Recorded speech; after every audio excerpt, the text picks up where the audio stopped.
Bienvenue à tous pour cette troisième et dernière vidéo de présentation du Japon sur War Thunder. Donc maintenant, après les chars et les avions, on s'attaque à la flotte. On va essayer d'être plus rapide que les deux précédentes vidéos, qui font presque une demi-heure.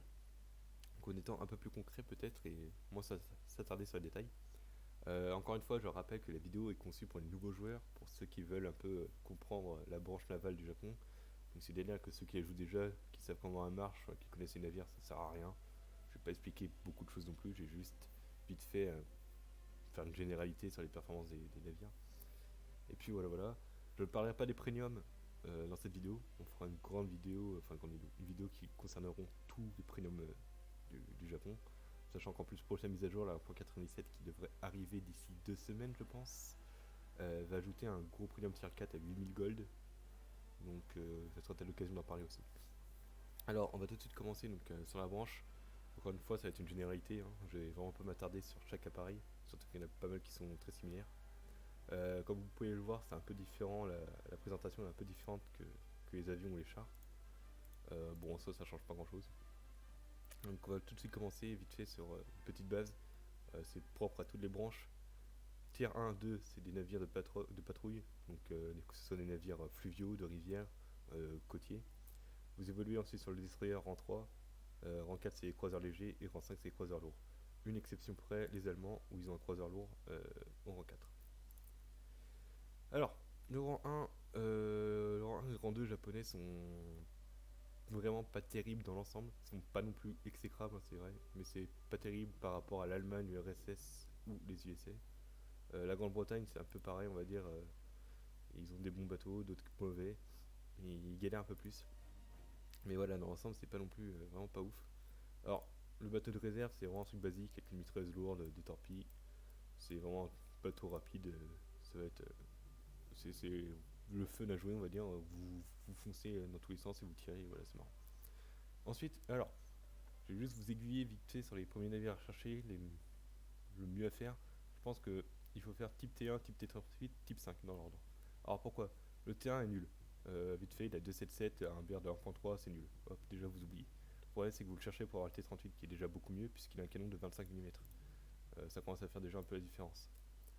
Le problème, c'est qu'en 1.7, déjà, quand vous allez affronter les Russes par exemple, ils ont déjà le MO4 qui possède double 45 plus double 12-7. Autant vous dire que vous allez vous faire laver. Pourquoi vous recherchez ça? Parce qu'en fait, ces deux navires, enfin surtout le T38 du coup, restent mieux en soi que le type 5 parce qu'ils ont un BR un peu plus bas. Ensuite, vous cherchez le type 5. Ces deux canons de 25 mm peuvent faire la différence contre certains bateaux. Le canon 75 aussi. Mais ça reste pas terrible. Dans le sens où le bateau est lent. Il peut facilement se faire avoir par l'aviation ou par des grenades sous-marines. Donc c'est clairement pas ouf. De plus, ce canon est pas précis, il est relativement lent. Enfin, pas précis. Il est lent et surtout en fait, à ce stade du jeu, si vous jouez en réaliste par exemple, vous allez peut-être pas encore bien capter comment marchent les canons de plus gros calibre et vous risquez d'avoir un peu de mal au début. Pour ça, cherchez vraiment le type T1, le type T38 et ensuite attaquez le type 5. À ce moment-là, normalement, vous aurez un total de 4 navires et vous pourrez passer au rang 2. Franchement, ne vous attardez pas sur le reste. Il n'y a que 2 navires qui valent le coup, c'est les types K3 et K7 et vous allez perdre du temps à chercher le Sokotei alors que vous pouvez directement passer au rang 2. Surtout que la plupart du temps, pour les gens, quand ils commencent les bateaux, ils veulent rush les gros navires, ça veut dire destroyer, croiseur. C'est, je pense, le sentiment général des joueurs, et en tout cas, c'est le mien aussi. Ah oui, petite parenthèse, ce que je raconte, c'est pour vous aider, c'est une généralité, c'est-à-dire que je ne vais rien vous apprendre en gros de plus sur le jeu, et c'est surtout aussi par rapport à mon avis personnel. Vous n'êtes pas obligé de le suivre, vous n'êtes pas obligé d'être d'accord, c'est vraiment purement moi. Alors, pour vite fait finir la branche du rang 1, qu'est-ce qui reste? Le type 4, c'est pareil que le type T38 au niveau du châssis, on va dire, au niveau du bateau. La différence, c'est que lui possède un canon de 37 mm en plus. Bon, ça sert pas à grand chose en vrai. Donc, pareil, c'est pas très utile de le chercher. Du moins pas au début. Le Hago, il est nul à chier. 2.0, il est ultra lent, pas agile, il a pas beaucoup de blindage. Il a juste un double 20 mm et un 57. Le double 20 peut être utile, le 57 bof, mais c'est nul. Hop, oublié. Ensuite, les Sokotei, du coup, c'est de la merde les deux. Ils sont ultra lents, ils sont pas agiles, ils ont de l'armement un peu pourri. Lui 277 et un canon 57. Et lui il est 265 pardon, et un canon 37. Vous n'allez rien faire avec et vous allez juste vous faire ouvrir. Alors après, ça vous donne le type K3 et le type K7 qui sont déjà mieux. Même VR, même bateau en soi. La différence c'est sur l'armement. Lui il a 3 canons 25 et double 40. ASBR ça peut faire très très mal, c'est pour ça que ce sont des avions plutôt marrants à jouer, des bateaux plutôt marrants à jouer et plutôt efficaces en vrai.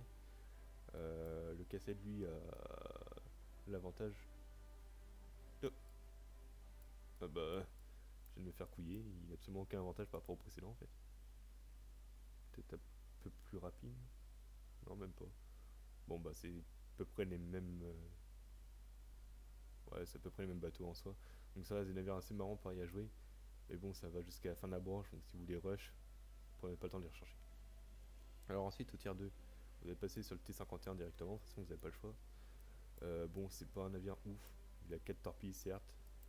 Le problème, c'est que comme elles sont superposées comme ça, elles sont facilement touchables. Et si elles explosent, bah, vous faites détruire. Son triple canon 25 mm est très efficace contre les petits avions de BABR, même si on est déjà en 2.7, donc vous pouvez tomber sur des F4U par exemple. Donc ça va être un peu plus dur, mais ça reste efficace contre les avions. C'est très fort contre les bateaux peu protégés. Et en fait, vous allez essayer d'orienter le bateau de l'arrière pour pouvoir utiliser le canon efficacement, parce qu'à cause de ce truc là, en fait, il peut pas vraiment viser vers l'avant et c'est un peu galère. Ça reste un navire un peu spécial à jouer, il est pas fou, il est pas non plus dégueulasse, mais clairement, c'est pas un truc de dingue. Alors après, franchement, même s'il est bien plus haut, allié sur le Sionan. Alors pourquoi? Le Sionan, en fait, c'est comme un mini destroyer. Il a deux canons lourds de 120 mm. SBR en 3.3, ça peut faire très mal à certains navires. Ça lui permet même de s'attaquer au premier destroyer.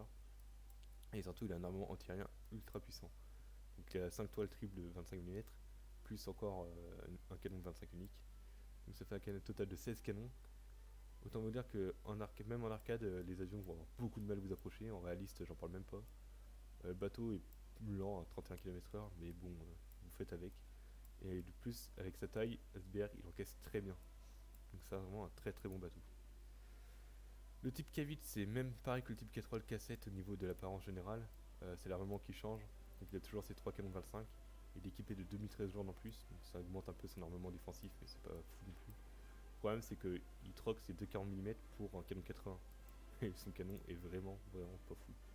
Du coup c'est un peu dommage et le bateau en 2.7 il est pas bon. Ensuite vous tombez sur le type 11. Type 11 il est pas dégueulasse. C'est une vedette rapide avec double 40 mm Beaufort, donc ça peut faire très mal contre les navires peu protégés. Il y a de bonnes torpilles. Bon, le problème c'est que vous allez tomber aussi sur le même genre de navire chez les États-Unis, genre le PGH-2 et c'est comme ça, qui vont être un peu mieux armés, donc un peu plus efficaces que vous. Je parlerai pas des soviétiques qui possèdent des machins équipés de canons automatiques ou de gros calibres de 85 et 76 qui vont juste vous ouvrir. Les Allemands dans le genre ils sont pas trop mal non plus. Hein. Genre la Jaguar, bon c'est un BR un peu plus haut, mais bon, Jaguar MZ1. Vous pouvez tomber même sur du Canon M bouteux qui est super cancer ce truc. Les barges là équipées de Canon 88 c'est très chiant.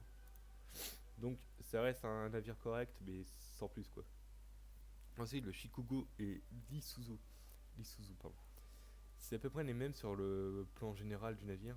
C'est des navires arnaque on va dire dans le sens où il coûte super cher, 220 000 XP et 270 000.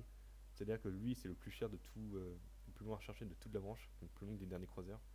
Et lui 220 000 c'est autant que les derniers du coup, les 3 derniers croiseurs là. Ce qui veut dire que vous allez prendre 30 ans à y rechercher pour des navires nuls à chier. Alors pourquoi ils sont nuls? Le Shikoku, bon, ils ont déjà l'armement de base, c'est un double 57 mm qui n'a pas une cadence de tir folichonne. C'est-à-dire que face à des navires un peu plus puissants qui utilisent le même système d'armement, genre comme celui des soviétiques par exemple, vous allez vous faire détruire. Le double 40 mm Beaufort, il reste efficace contre les navires peu protégés, mais en fait la disposition est pas super pratique on va dire.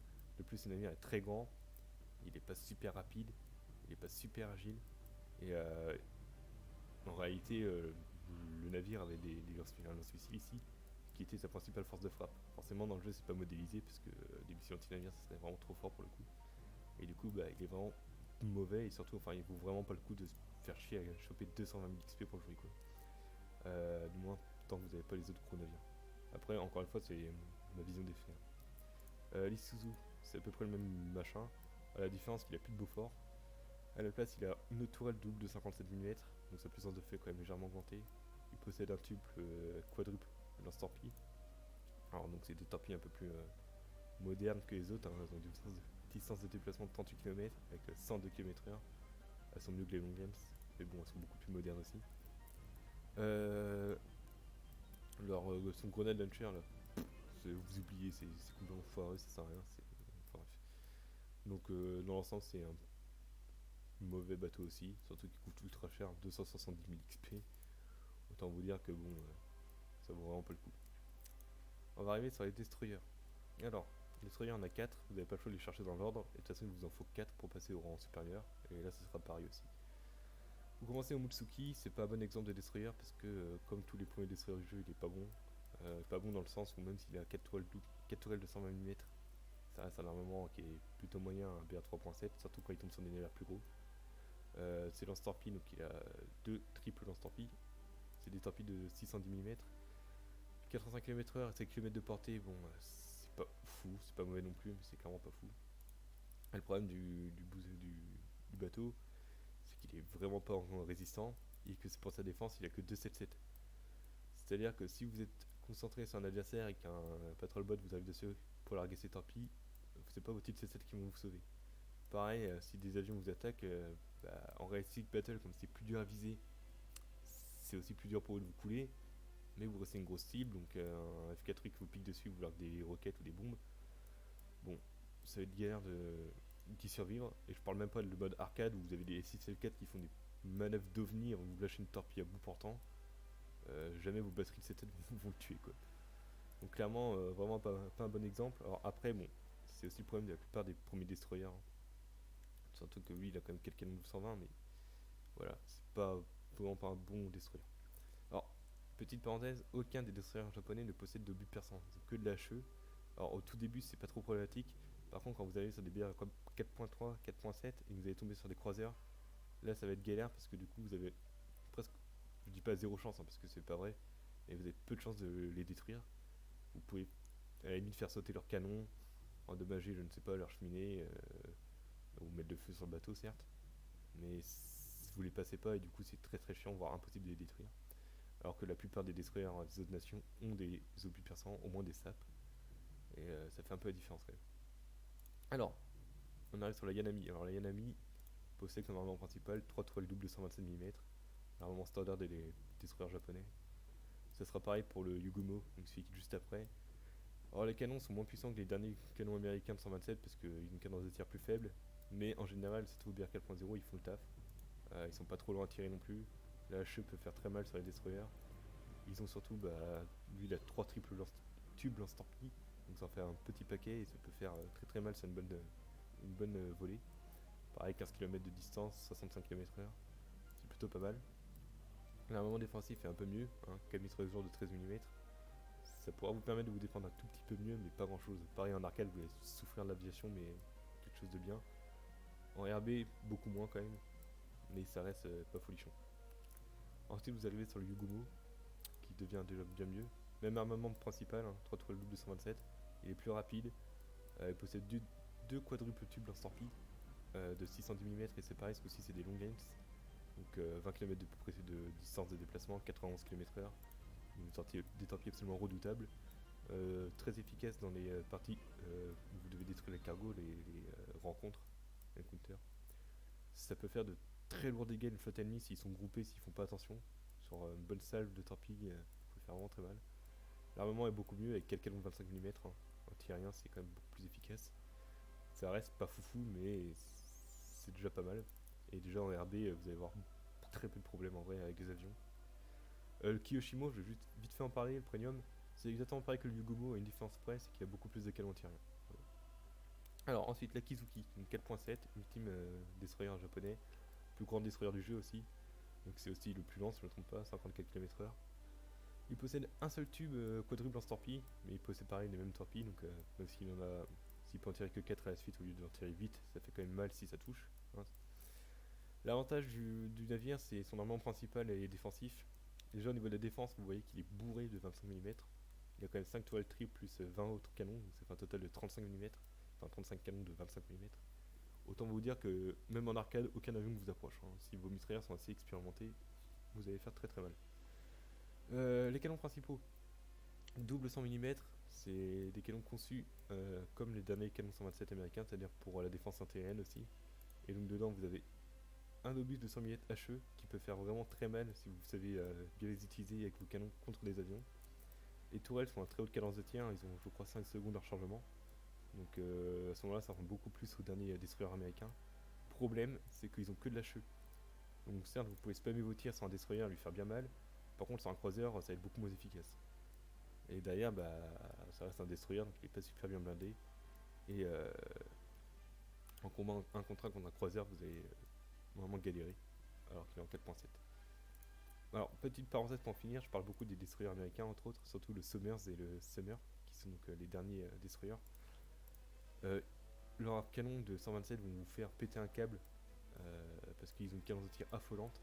Bon, c'est à peu près pareil que le 100 mm de la Kizuki, mais bon, c'est un calibre un peu plus élevé, surtout qu'ils possèdent des obus SAP qui percent beaucoup plus, donc ils sont beaucoup plus violents.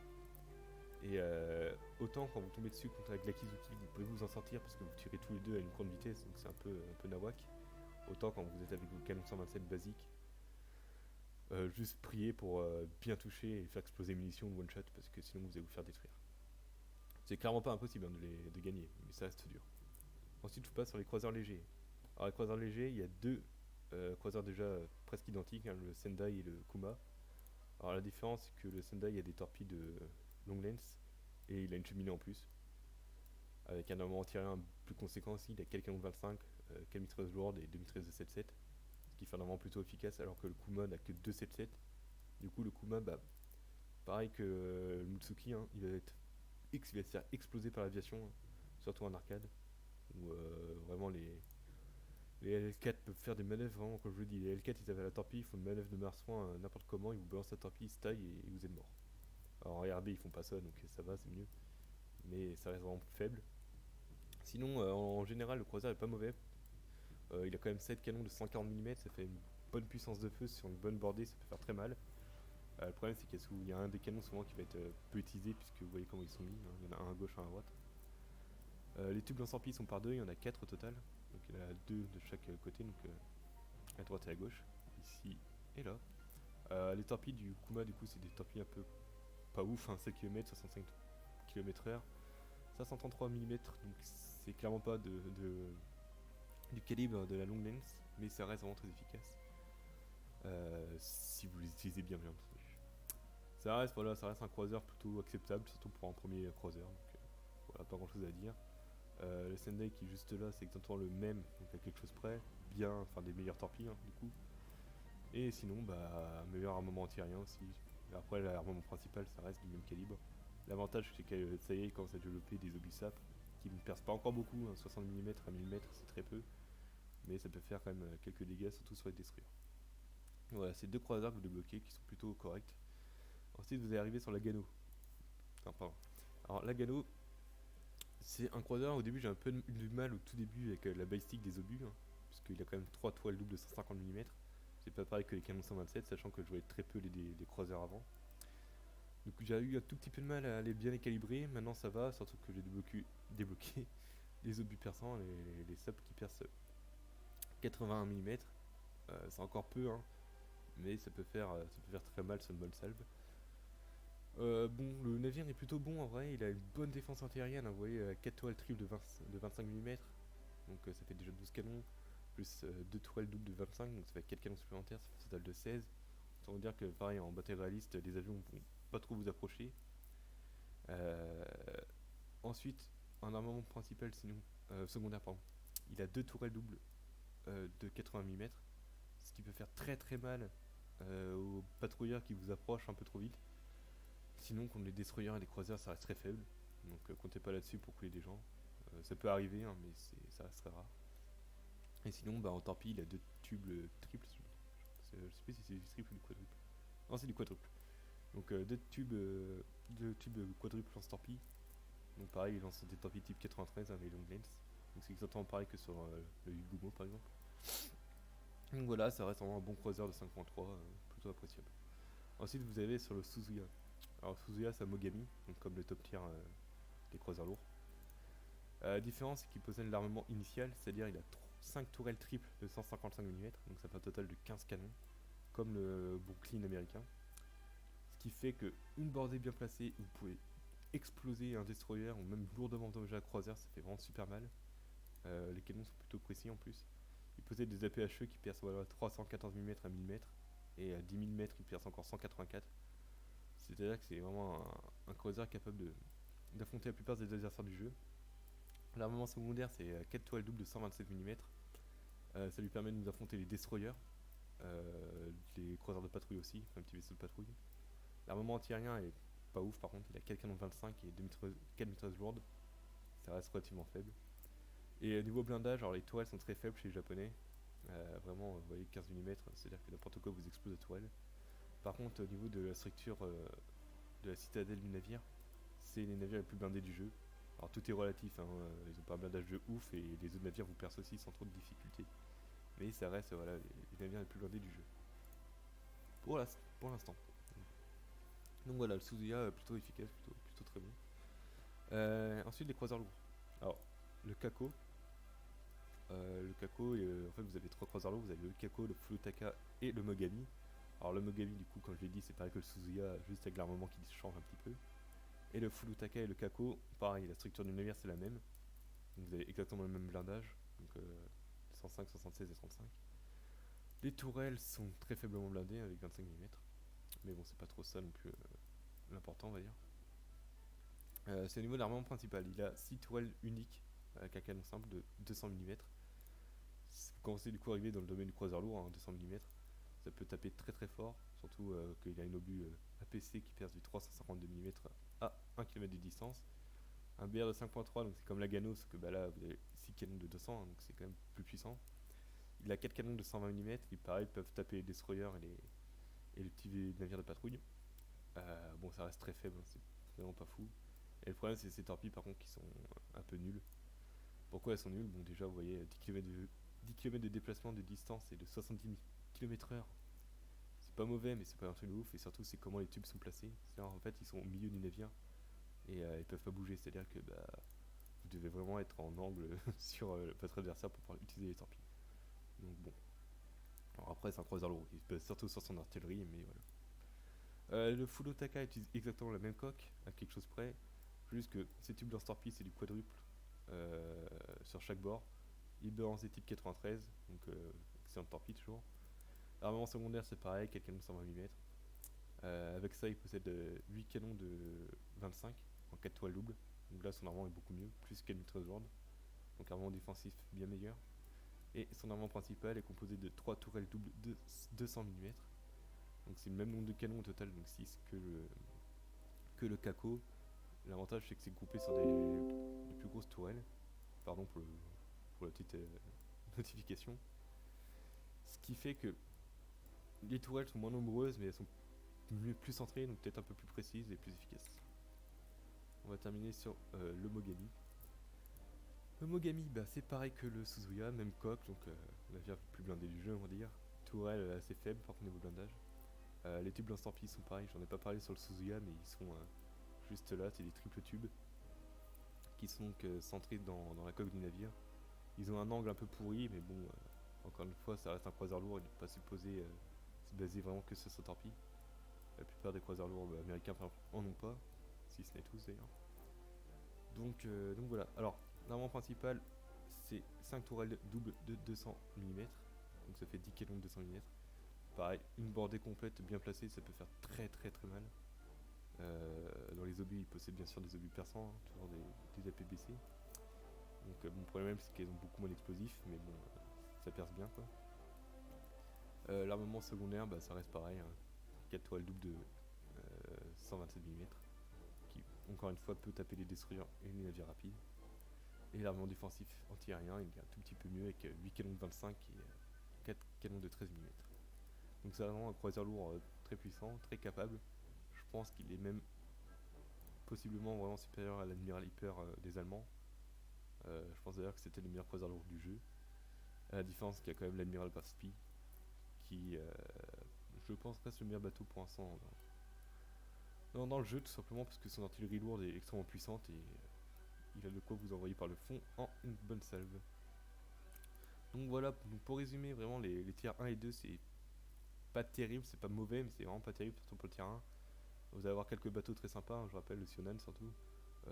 Bon, le type K3 et K7 qui sont plutôt marrants aussi à jouer. Type 11 qui est pas mauvais. Donc voilà. Les destroyers, vous allez galérer sur les premiers, mais rapidement avec la Yanami, le Gomo et la Kizuki, vous allez commencer un peu à plus apprécier. Et niveau croiseur, ils sont vraiment plutôt bons pour le coup. Donc voilà, j'espère que ça vous aura aidé un petit peu. Ça vous donne peut-être envie de les jouer ou je ne sais pas. En tout cas, si ça vous a plu, n'hésitez pas à vous abonner, pouce bleu, partager, commenter, etc. comme d'hab. Sur ce, moi je vous retrouverai sans doute pour une vidéo de gameplay la prochaine. Et puis voilà quoi. Du coup, je vous dis à plus tard et merci d'avoir regardé.